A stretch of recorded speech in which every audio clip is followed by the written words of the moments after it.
Razaban, FightHype.com with me. Normally, you get people asking boxers for pictures. You just had the heavyweight asking for a picture. It shows where you are, dude. Yeah, it's going all right. You know, we've got to keep our feet on the ground and keep grinding, and you know, things are good. I mean, it's like it's almost easy to promote AJ when you turn up and you do a head-to-head and there's like see the lights. I mean, it's like 40 cameras, and you know, you've got international TV. There's a Nigerian film crew there from the national channel, Chinese guys from the Middle East in Dubai all saying, when's Joshua coming here? So this guy's a phenomenon. Easy to promote. Absolutely. And you know, the thing is with AJ is, some people say, oh, you know, he never really talks smack. He will, if someone brings it, he will, but he has respect, you know. And listen, I was listening to Eric Molina going, wow, you know, my heartstrings were being. He's a serious guy. And the difference is with Eric Molina is he ain't going to just roll over. And I've got to know him a little bit over the last sort of 2 or 3 weeks. And what he's shown me is that he's got the heart to make this a real fight. Ultimately, he may well be outskilled, but you know he's going to come, he's going to bring it, and it's his chance to become the first Mexican heavyweight champion of the world. Obviously, Eddie, you know, you put the fight together for AJ, people talking about David Price, or after the Klitschko fallout.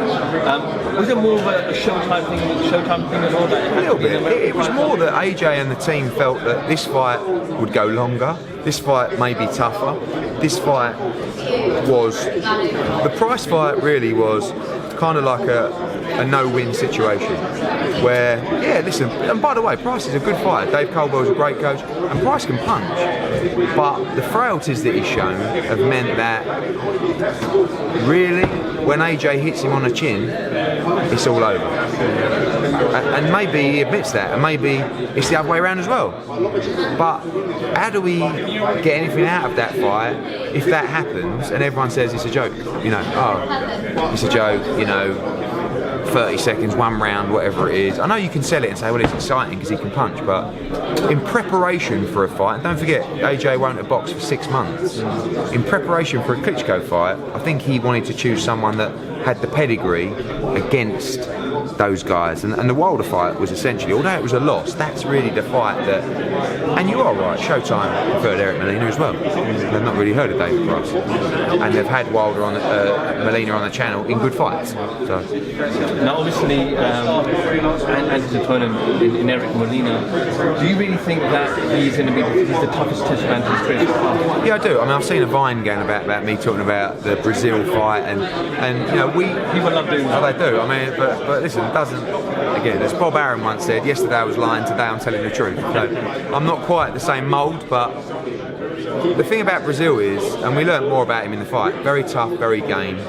I'm not saying he lacked heart, because he showed a lot of heart, but how many chances was he willing to take? The difference with Molina, he'll take chances in this fight. I think sometimes when you come from an unbeaten record, like Molina has nothing to lose at all. Do you know what I mean? He doesn't care. If he gets knocked out, he doesn't care. But one thing he will do is take chances. And what I've learnt about him over the last 2 or 3 weeks is he's a game son of a bitch. I mean, he's sending me Twitter messages. I'll fight anyone. Put me in with Ortiz, put me in with Price, put me in with Dylan White. Just get me on that December 10th bill. And he was one of the few that were really not willing to either price themselves out or find an excuse of why not. He was the one that says, no, I don't give a fuck, I'll fight him. And I like that. He's number 8 in the IBF, he's Intercontinental Champion, he's number 8 in the WBC, he's earned his shot.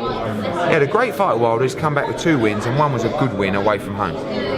He's credible, he's ready. Let's do it. With Anthony Joshua, I know you spoke about not overlooking Eric Molina, but now that the WBA have said that Anthony comes to his fight, he gets to fight Klitschko for the super title.